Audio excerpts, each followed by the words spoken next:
بسم اللہ الرحمن الرحیم۔ آج ہم انشاءاللہ غسل سے متعلق کچھ احکام پڑھیں گے، چونکہ ہمارے ابھی طہارت کا ہی باب چل رہا ہے۔ غسل کب فرض ہوتا ہے اور غسل کا طریقہ کیا ہے؟ رسول اللہ صلی اللہ علیہ وسلم نے فرمایا ان اللہ لا یستحی من الحق، اللہ تعالیٰ حق بات کو بیان کرنے سے حیا نہیں کرتے۔ تو غسل کے جو مسائل ہیں ان میں بھی بعض دفعہ کچھ ایسی باتیں آتی ہیں جو بظاہر حیا کے خلاف ہیں، لیکن علم کی ایک بات ہے، سیکھنے اور سکھانے میں حیا اگر کریں گے تو پھر ظاہر ہے ساری زندگی جاہل ہی رہے گا انسان۔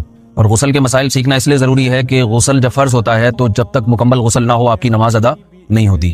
رسول اللہ صلی اللہ علیہ وسلم نے فرمایا الماء من الماء، حدیث ہے کہ غسل فرض ہوتا ہے خواہش نفس کے ساتھ جسم سے منی خارج ہونے سے۔ مرد پہ غسل کا فرض ہوگا جب اس کے جسم سے شہوت کے ساتھ منی خارج ہو۔ منی بالکل سفید رنگ کی چیز ہے، ایک ہوتی ہے مزی۔ شہوت پیدا ہونے سے اگر کسی کے مرد یا عورت کے صرف رطوبت خارج ہونا شروع ہو گئی اس سے غسل فرض نہیں ہوتا جب تک مکمل شہوت پوری نہیں ہو جاتی اور مادہ منویہ خارج نہیں ہو جاتا، چاہے احتلام کی صورت میں ہو یا کسی بھی طرح سے ہو۔ مردوں کے ساتھ چونکہ یہ بہت زیادہ ہوتا ہے نائٹ فال کی صورت میں، مردوں پر غسل کی یہ صورت بہت زیادہ فرض ہوتی ہے۔ جیسے ہی بلوغت ہوتی ہے تو احتلام شروع ہو جاتا ہے، ہفتے میں 1 دفعہ 2 دفعہ 3 دفعہ، بعض نوجوانوں کو روزانہ بھی 2 دفعہ ہوتا ہے، جبکہ خواتین میں یہ والے غسل کی صورت بہت ہی کم ہوتی ہے کہ ان کو نائٹ فال ہو یا اس طرح سے غسل فرض ہو۔ ہزاروں میں کسی ایک عورت کے ساتھ ایسا ہوتا ہے۔ ایک صورت تو یہ ہے غسل فرض ہونے کی۔ دوسری صورت کیا ہے کہ جب انسان اپنی زوجہ کے ساتھ ملاپ کرے اور انٹرکورس ہو جائے، چاہے اس صورت میں ڈسچارج دونوں میں سے کوئی ہو یا نہ ہو، لیکن دونوں پہ غسل فرض ہو جائے گا، مرد پہ بھی اور عورت پہ بھی۔ یہ تو مردوں کے غسل کے فرض ہونے کا ہے۔ مردوں کے غسل میں ایک چیز یہ بھی ہے کہ اگر آپ نے رات کو نیند کی اور صبح آپ اٹھے اور آپ نے کپڑوں پہ نشان دیکھا، اب آپ کو یہ پتہ نہیں چل رہا کہ یہ منی کا نشان ہے یا مزی کا ہے، تو بھی آپ پر غسل کرنا فرض ہے۔ یہی سمجھا جائے گا کہ یہ اب خواب میں ڈسچارج ہوئے ہیں۔ عورت پر جو غسل فرض ہوتا ہے ایک اور صورت میں ہوتا ہے کہ جب خواتین کو ایام آنا بند ہو جاتے ہیں، حیض یا نفاس سے جب پاک ہو جائیں تو بھی ان پہ غسل فرض ہے۔ یہ تو غسل کی فرضیت سے متعلق احکام تھے۔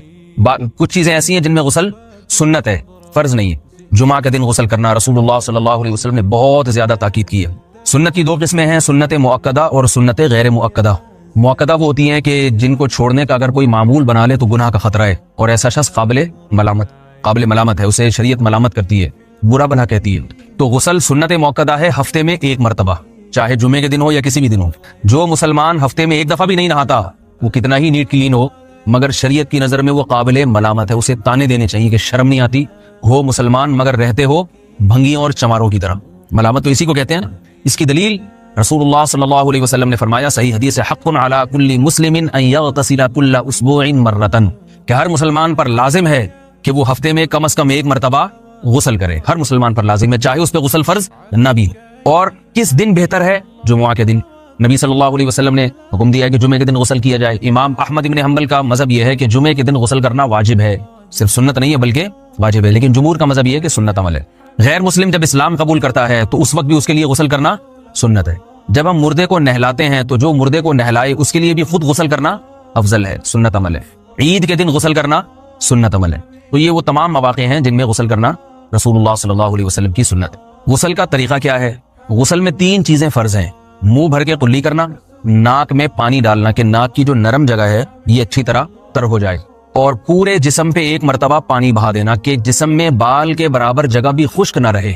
یہ تو ہے فرض، یعنی یہ کام کسی نے کسی بھی طرح سے کر لیا تو غسل ادا ہو جائے گا، چاہے اس کی نیت غسل کی تھی یا نہیں تھی۔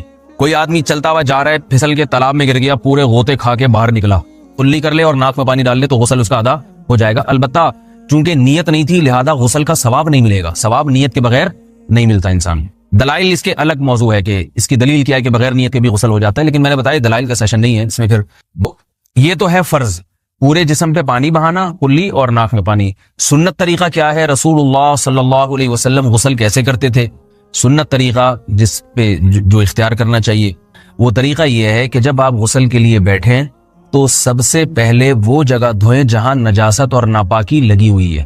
نائٹ فال ہوا، کسی کو احتلام ہوا تو جہاں جہاں گندگی لگی ہے پہلے اس جگہ کو دھوئیں، استنجا کریں، شرمگاہ کو دھوئیں اچھی طرح، سمجھ رہے ہیں بات کو؟ اس کے بعد ہاتھ دھوئیں اور مکمل وضو کریں جیسے ہم عام حالات میں وضو کرتے ہیں۔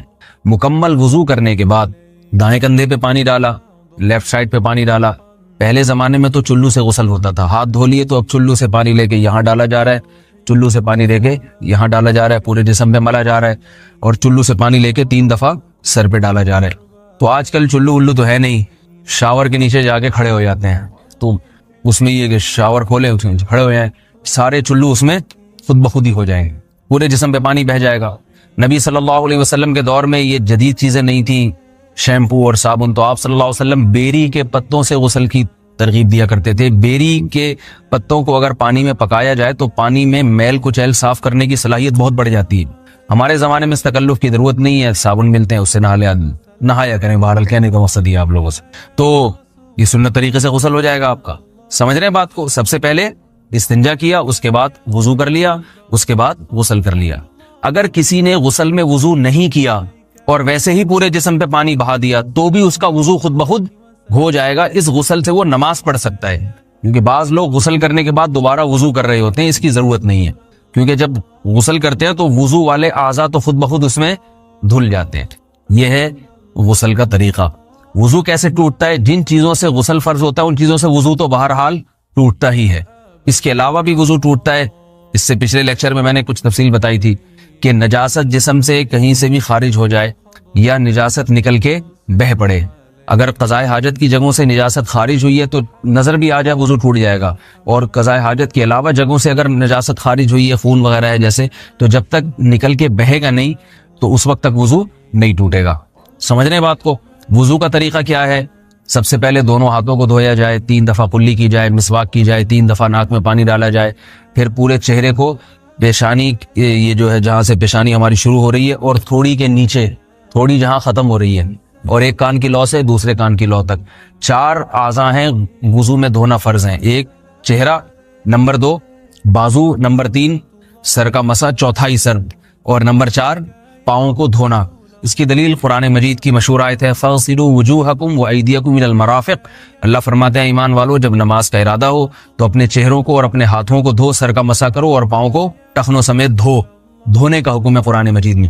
البتہ سر کے بارے میں یہ نہیں آئے پورے سر کا مسا کرو، بلکہ آ رہا ہے وَامْسَحُوا بِرُؤُوسِكُمْ، با کا لفظ ہے، با آتی ہے تبعیض کے لیے کہ سر کے بعض حصے کا مسا۔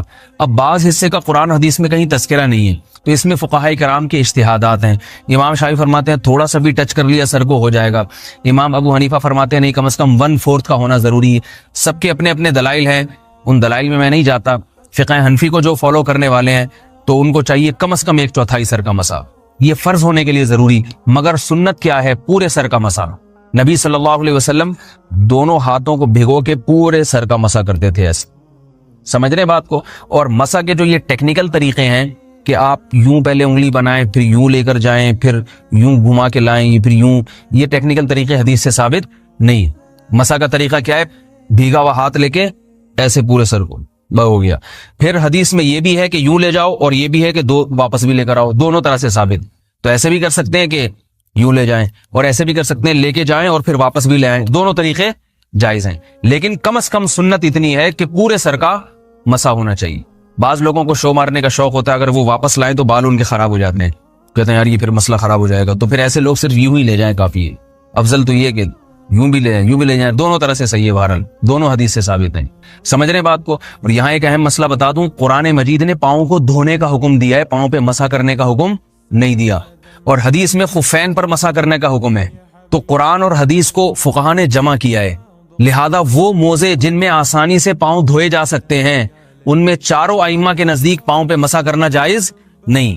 سعودی عرب میں جو بعض سلفی حضرات اور یہاں ہمارے ہاں بھی اہل حدیث حضرات نے عام موزوں پر بھی جو مسا کی ایک روایت ڈال دی ہے، اسلاف میں، تابعین، تبع تابعین میں اور چاروں ائمہ کے مذاہب میں اس کا ثبوت نہیں ملتا۔ اگر اسلاف میں کوئی قائل بھی ہے تو ایک شاذ قول، اکا دکا قول ملتا ہے، ورنہ یہ ائمہ اربعہ کے مذہب کے خلاف ہے، اور جو احادیث جو نقل ہوتی ہیں صحیح سند کے ساتھ ان کے بھی خلاف اور قرآن کی آیت کے بھی خلاف ہے۔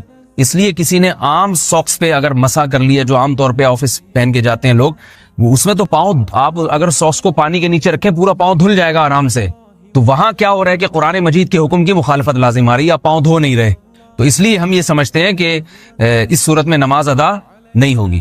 سعودی عرب میں بعض سلفی حضرات نماز پڑھاتے ہیں، وہ ایسے ہی کرتے ہیں کہ عام ساکس پہ مسا کر کے نماز پڑھا لیتے ہیں، تو فتویٰ اسی پر ہے کہ ان کی اگر کسی کو یقین ہے کہ اس نے عام ساکس پہ مسا کر کے نماز پڑھائی ہے تو اس کے پیچھے نماز ادا نہیں ہوگی، کیونکہ قرآن کے مطابق اس کا وضو ہوا ہی نہیں ہے۔ صدیوں تک کوئی بھی اس قول کا قائل نہیں رہا ہے کہ عام ساکس پہ بھی مسا ہو جاتا ہے۔ یہ ابن تیمیہ رحمہ اللہ تعالیٰ 7ویں صدی میں اس کے قائل تھے، اور تابعین میں اکا دکا قول ملتے ہیں اس کے، لیکن شاذ قول ہیں، مرجوح قول ہیں جن پر امت نے فتویٰ نہیں دیا، اور اب سعودی عرب میں بعض سلفی حضرات اس کے قائل ہیں۔ ہمارے ہاں اہل حدیث حضرات بھی چونکہ اکثر سعودی عرب کے سلفی حضرات ہی کو فالو کرتے ہیں، تو انہوں نے بھی وہیں سے یہ فتویٰ لیا ہے۔ لیکن ائمہ اربعہ کے مذہب میں اور دلائل کے لحاظ سے دیکھا جائے تو یہ مذہب کمزور ہے۔ قرآن نے پاؤں کو دھونے کا حکم دیا، آپ دھوئیں گے پاؤں جب تک دھونا ممکن ہے۔ چمڑے کے موزے ہیں، ان کو دھونا ممکن نہیں ہے اتارے بغیر، لہذا ان موزوں کے اوپر مسح ہو جائے گا، تو اس سے قرآن پر بھی عمل ہو جائے گا اور حدیث پر بھی عمل ہو جائے گا۔ اس لیے ائمہ اربعہ نے جو قرآن و حدیث کو سمجھ کے جو فیصلہ کیا ہے اس پہ چلنا ہمارے لیے زیادہ مفید ہے بنسبت آج کل کے جو علماء ہیں ان کی اپنی ذاتی آراء پر۔ اس لیے یہ بھی ایک وضو سے متعلق اہم مسئلہ تھا، سمجھ رہے ہیں؟ باقی تو ماشاءاللہ وضو کرنا سب کو آتا ہی ہے۔ اور وضو کے بعد دعا کیا ہے؟ کلمہ شہادت، اشہد ان لا الہ الا اللہ وحدہ لا شریک لہ اشہد ان محمدا عبدہ ورسولہ اللہم اجعلنی من التوابین واجعلنی من المتطہرین۔ اے اللہ تو مجھے بار بار توبہ کرنے والوں میں شامل کر دے اور بار بار پاکیزہ رہنے والوں میں شامل کر دے۔ توبہ اس لیے کہ میں نے ظاہری طہارت تو حاصل کر لی، مجھے روحانی طہارت بھی عطا کر دے۔ اگر میں نے گناہ کی ہوں تو مجھے ان سے بھی توبہ کی توفیق عطا فرما لے، تاکہ اس لحاظ سے بھی میرا وضو ہو جائے، اس لحاظ سے بھی میں پاک ہو جاؤں۔ سبحانک اللہم و بحمدک، نشہد ان لا الہ الا انت، نستغفرک و نتوب الیک۔